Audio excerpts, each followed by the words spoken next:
Hey gang, thanks for checking out this episode of Images Reimagined.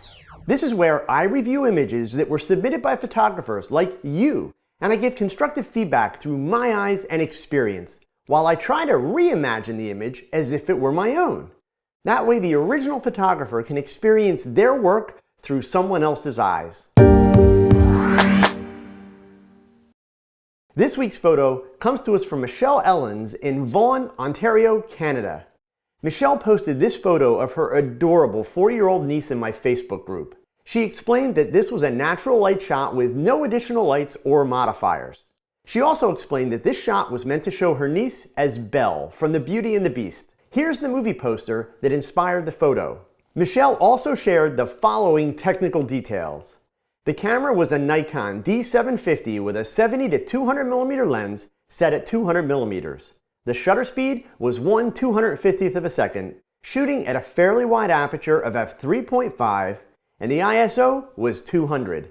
Michelle did her post-processing in Photoshop. Michelle's comments, along with her Facebook post, explained that she was really happy with the bokeh in the background, but that she wished the background colors had more richness. Because Michelle has been a member of my group and watched quite a few of my videos, she also expected me to take issue with the flyaway hairs in the shot. So in her post, she defended the choice as being appropriate for a 4-year-old girl, saying that she didn't want things to be too perfect. So if we open up the raw file that Michelle submitted, we have a shot that is overexposed by at least a stop and probably a little bit more. You can see that we're missing detail in these areas of the dress, along this arm and the shoulders. Overall, the image is a bit flat, and I believe that Michelle's frustration with the lack of richness in the background colors is the result of two things. First, overexposure, and second, it just doesn't look like there's a lot of color there to begin with. I always preach that auto is a 4-letter word, and you shouldn't use 4-letter words. However, here's a little habit that I have in my post-production routine that includes auto on every single image. Every time I open a raw file in the camera raw portion of Photoshop, now you can do this in Lightroom as well, I select auto white balance and auto exposure just to see what happens. Every so often I get a result that I hadn't imagined and I like it, or I can make a simple adjustment from that point to get a color balance or exposure that I really like. Remember that these kind of images don't require exact color balance. It is a very subjective choice. Now in this case, if I look back at the movie poster, there's a blue tint to the image. So I actually like what auto has given me as a starting point. Next, I'm going to grab the highlight slider and pull it down to see if I can retrieve some detail in these areas of the dress that are blown out. Now it's time to make a decision on the flyaway hairs. Indeed, it is a little girl, but more importantly, if we look at the poster again, there are lots of flyaways in Emma Watson's hair. So hey, if it's good for Belle, it's good for me. I'll clean up just a few of the really long ones just to make my work easier later. Our little Belle has some leftover fingernail polish that we want to clean up using a combination of the clone stamp and healing brush.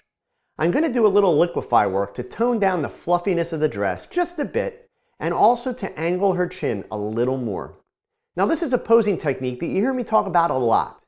People tend to tuck their chin if you ask them to look down or simply ask them to lower their chin. Always ask your subject to push their chin forward as they lower it. You can see in the movie poster that either Emma Watson or the photographer who made the shot understands that trick. The one detail I will fuss over just a little is the bun. I'm going to copy the front of the bun and paste it and then flip it to make the bun more symmetrical and give it a cleaner shape. I'm also going to burn down the highlights on the back part of the bun so that we don't have a scenario where the bun is lit evenly from both sides, but the girl isn't. Last, I still wish the dress didn't look quite so overexposed. So I'm going to use the same trick that I showed you in this video about how to fix shiny skin, and using a new layer and a yellow brush set to the darken mode, I'm going to paint in some color in those areas that have no detail. Now that's pretty much it for the girl. But now it's time to decide what to do about the background. I'm thinking that since this is meant to be a fantasy photo for a 4-year-old Belle, let's find a background that is worthy of a Disney princess. So the first thing I'm going to do is cut her out of the background. For most of the image, I'll simply use the magic wand to select the background.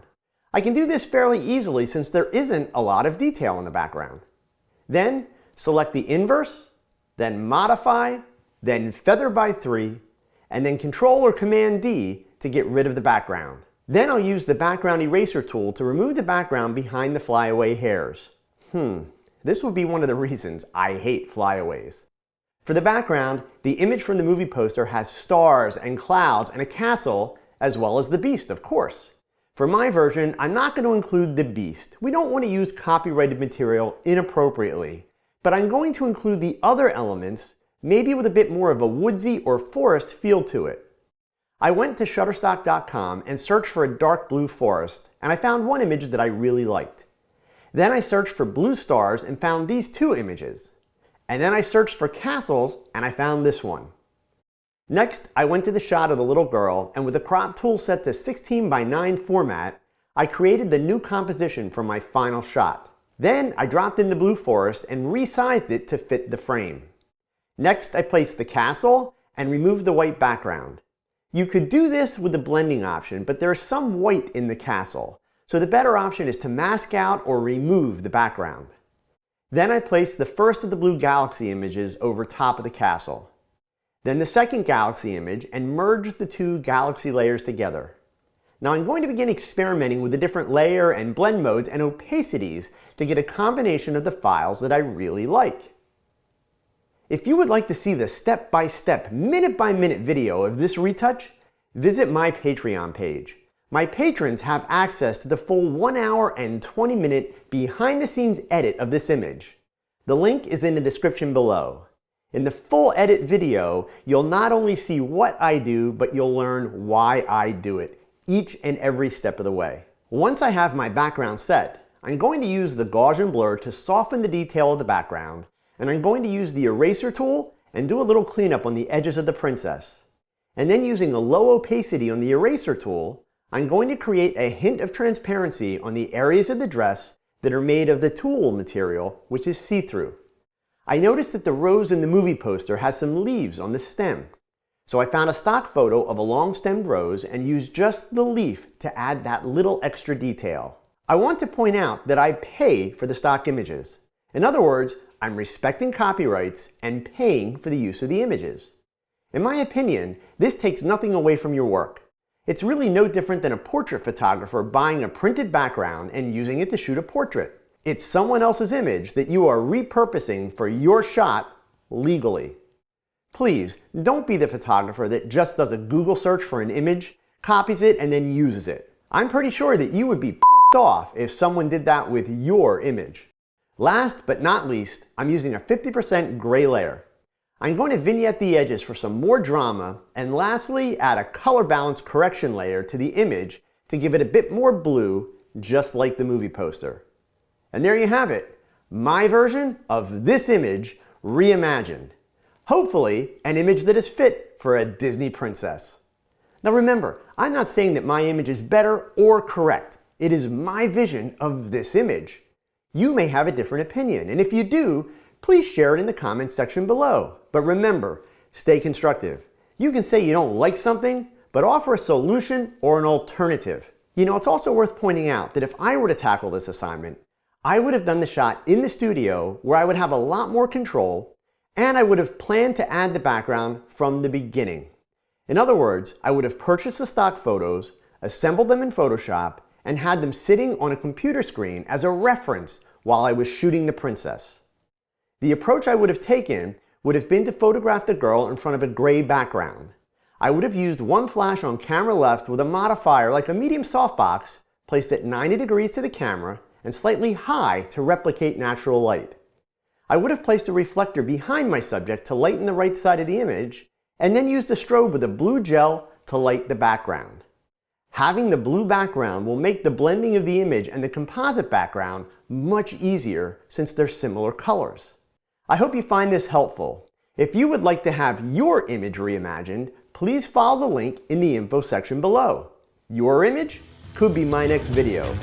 So until next time, go pick up that camera and shoot something, because your best shot, it's your next shot. So keep learning, keep thinking and keep shooting. Adios.